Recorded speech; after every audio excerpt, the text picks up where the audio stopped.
This morning, more than 150 local law enforcement personnel are searching right now for missing 17-year-old Poway High School student Chelsea King. Meanwhile, they continue the search also for a missing Fallbrook family. Yeah, using drones in that search. Now, what is the strategy in searching for missing people? Patrick Schneemann is owner and founder of Western Investigation, which is a locally based private detective agency. I think I just screwed up your name, so let's get it right first. Schneemann. Schneemann. Okay, excellent. Okay, so this weekend, the search is going on for Chelsea. What's the strategy that investigators are using?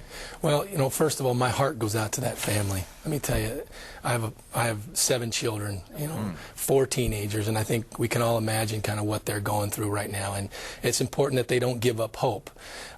Investigators, from an investigator perspective, the first thing they're looking at is there a crime scene? Is there a place where an incident took place? Was this just a clean abduction, or is there a place that they can examine for physical evidence? They're looking into the possibility of any security cameras that may have caught a glimpse of the suspect or the suspect's vehicle. They are, you know what they're doing right now? Teams of investigators are actually looking at recent stops in that area, recent crimes committed in that area.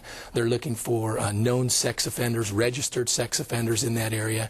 And as a community, we need to, it's really important that we don't give up hope. You know, the first 48 to 72 hours of an investigation are critical.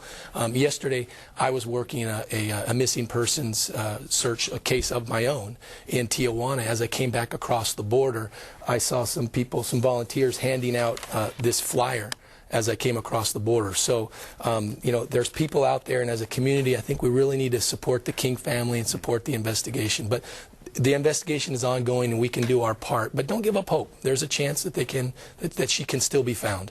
On the flip side, for people out there who maybe aren't dealing necessarily with Chelsea's case, obviously, as you mentioned, a lot of people's hearts go out to them. But for people who, you know, maybe might deal with a situation like this in the future, obviously we never know when this is going to happen. But, you know, you don't want to cry wolf. But if you sense something's wrong, you sense that somebody's missing, when is the right time to contact someone like yourself or to contact officials? Well, in cases like this, I would say it's important to get law enforcement involved as soon as possible.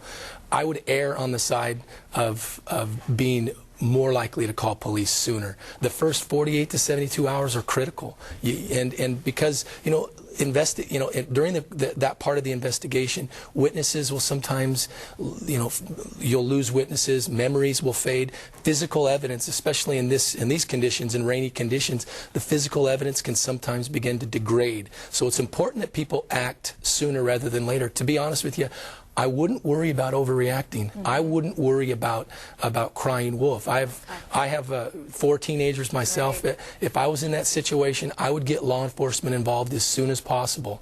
How do people help? Because that's something so many people have been asking us. Some of the authorities say, you know, let us kind of do our jobs. People want to go out there and be part of the search. What's the best thing that people in our community can be doing today? Well, I think, you know, especially for people in the Rancho Bernardo, Poway area, you know, think about things. You know, was there anything unusual that occurred? I think, you know, people in that particular area, something could have happened. There could be some witness out there with information that can help law enforcement, you know, solve this missing persons. So it's important that you really think about that. You don't want to interfere with the investigation on the one hand, but on the other hand, you know, you can help by you know, volunteering, maybe even to pass out flyers. I know I saw 2 or 3 people at the border yesterday passing out flyers. That kind of information getting out can help law enforcement, but on the one hand, you want to balance it without interfering with the investigation. So, you know, once again, I'd err on the side of providing information. If it ends up being a false lead, it's a false lead. But you never know what's going to be a false lead or what might be a legitimate lead. And of course, a family we're following here in San Diego is the McStay family, disappeared from their Fallbrook home. Any advice for people also trying to search for that family right now? You know, that case is really a mystery. It's unique because of the fact the entire family disappeared. I mean, that's a very unique situation. I know it has investigators really baffled. It's really kind of an unusual situation. Once again, it's a family of 4 that's gone missing. They have to be somewhere. And, you know, the vehicle was found at the border. There's a lot of security cameras down there, and hopefully something can be solved there. But I think, once again, people just need to look into their memory, and was there anything unusual that happened? It's very possible that someone in San Diego County regarding Chelsea King's case or the McStay family has some information that could help investigators, but they just haven't thought that it's relevant yet. Right. So I think the best thing we can do to help is to really think about that, and if you find anything unusual that you remember, contact investigators to see if maybe that's a possible lead. Lots of good Excellent. advice. Well, thank you very so much for all your good work as well. pleasure. Hopefully we can share some good news on both of these cases soon enough. Absolutely. And for more information, you can contact him. You can go to san diego6.com. Just click on our link, Hot Topics.